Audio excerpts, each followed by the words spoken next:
Assalamualaikum, saya Putri Nurul Ain dan saya akan menerangkan tentang money flow. Money flow merujuk kepada aliran wang masuk dan keluar dalam sesuatu saham berdasarkan perubahan harga dan volume perdagangan.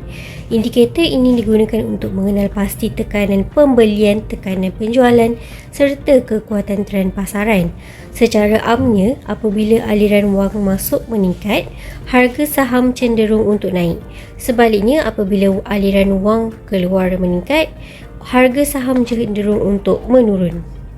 Konsep ini digunakan untuk membantu pelabur memahami sentimen pasaran, momentum saham dan kekuatan sesuatu trend.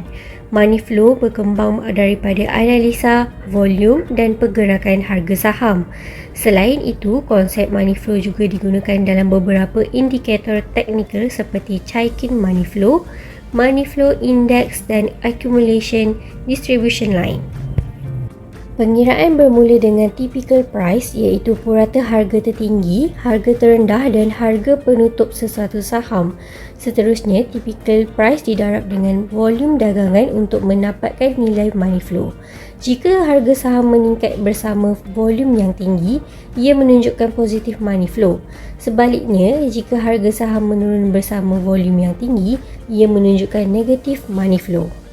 Saya menggunakan konsep money flow dalam menganalisa saham Petronas Chemicals pada 6 April 2026. Semasa membuat pembelian pada harga sekitar RM6.04, saya mendapati terdapat peningkatan volume dagangan bersama candle bullish yang besar. Keadaan ini menunjukkan positif money flow atau aliran wang masuk ke dalam saham. Melalui pemerhatian tersebut, saya memahami bahawa buying pressure sedang meningkat dan momentum pasaran menjadi lebih kuat. Selepas pembelian dibuat, harga saham meningkat ke sekitar RM6.13 sebelum momentum mula melemah.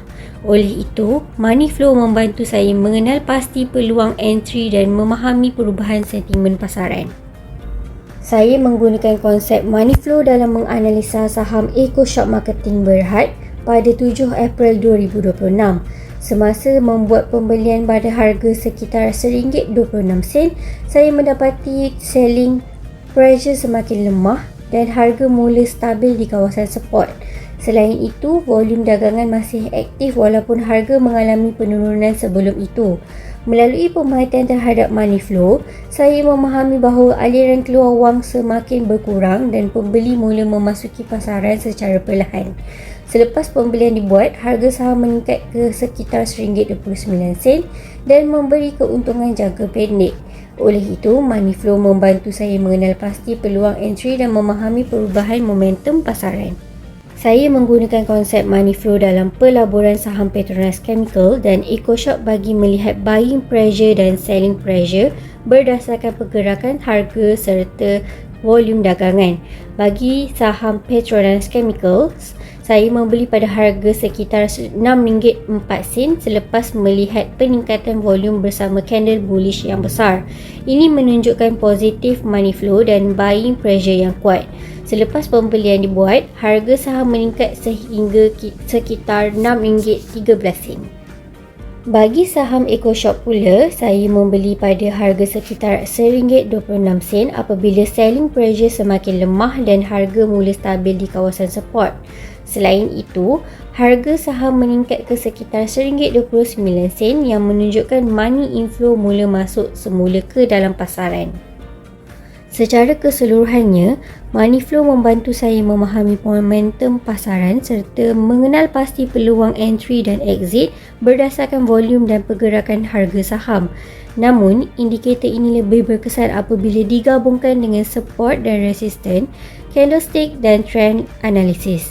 Kesimpulannya, money flow merupakan kaedah analisis teknikal yang membantu pelabur mengenal pasti aliran wang masuk dan keluar dalam pasaran.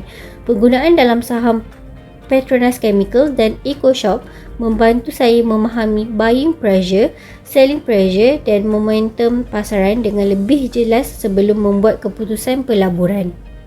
Sekian, terima kasih.